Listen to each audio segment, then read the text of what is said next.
اسلام میں سخاوت کی سب سے درخشاں مثال حضرت عثمان غنی رضی اللہ عنہ کی ذات ہے۔ آپ نہایت نرم دل، حلیم اور بے حد سخی تھے۔ آپ نے اپنی دولت کو ہمیشہ اللہ کی رضا کے لیے خرچ کیا، چاہے وہ غریبوں کی مدد ہو یا دین اسلام کی خدمت۔ آپ رضی اللہ عنہ کی بے مثال سخاوت نے اسلام کے پھیلاؤ میں بڑی آسانی پیدا کی۔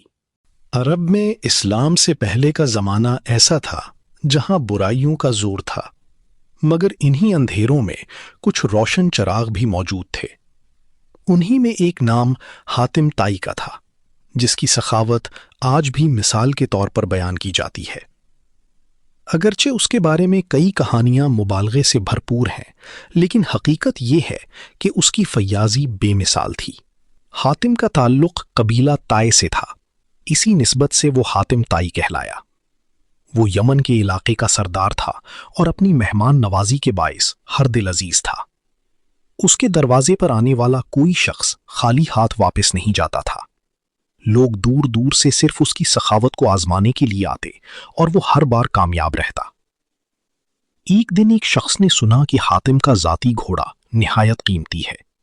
اس نے سوچا کہ کیوں نہ اسے حاصل کیا جائے، چنانچہ وہ مہمان بن کر حاتم کے پاس پہنچ گیا۔ اتفاق سے اس دن حاتم شکار پر گیا، مگر اسے کوئی شکار نہ ملا۔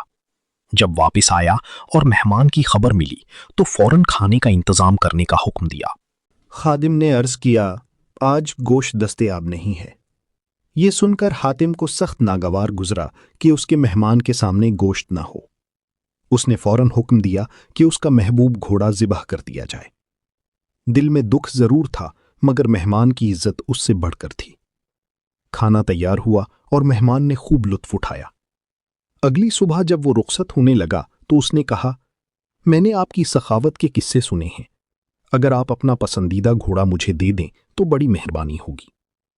یہ سن کر حاتم لمحہ بھر کے لیے خاموش ہوا، پھر مسکرا کر بولا، اے معزز مہمان، اگر آپ یہ فرمائش کل کر دیتے تو ضرور پوری کرتا، مگر افسوس کہ وہ گھوڑا تو کل رات آپ کے کھانے میں پیش کیا جا چکا ہے۔ ساتھ ہی اس نے اشرفیوں سے بھری تھیلی پیش کی تاکہ وہ اس سے بہتر گھوڑا خرید سکے۔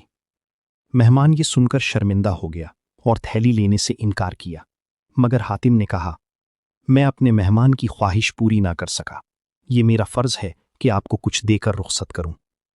دوسری طرف عرب کا بادشاہ نوفل حاتم کی بڑھتی ہوئی شہرت سے پریشان تھا۔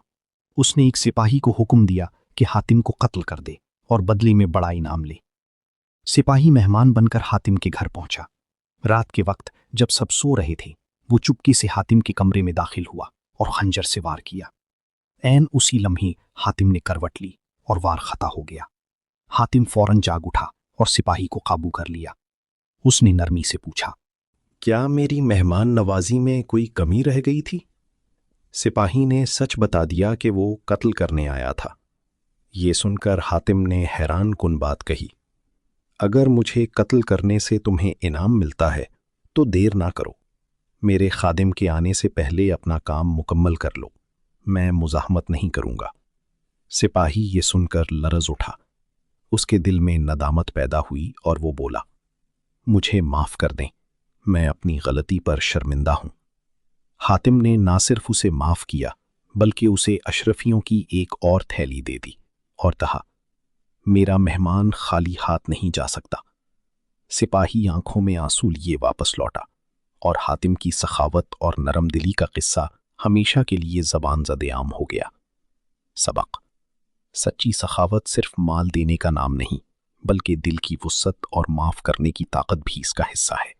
اللہ ہم سب پر اپنی رحمت اور برکت نازل فرمائے، ہمارے دلوں کو نیکی اور اچھے اعمال سے بھر دے، ہمیں اپنے والدین کی خدمت کرنے والا بنائے اور ہر کام میں صدق اور حسن نیت کے ساتھ پیش آنے کی توفیق عطا فرمائے، آمین۔ اگر آپ کو یہ ویڈیو پسند آئی ہو تو لائک اور شیئر کریں اور ہمارے چینل کو سبسکرائب کرنا نہ بھولیں۔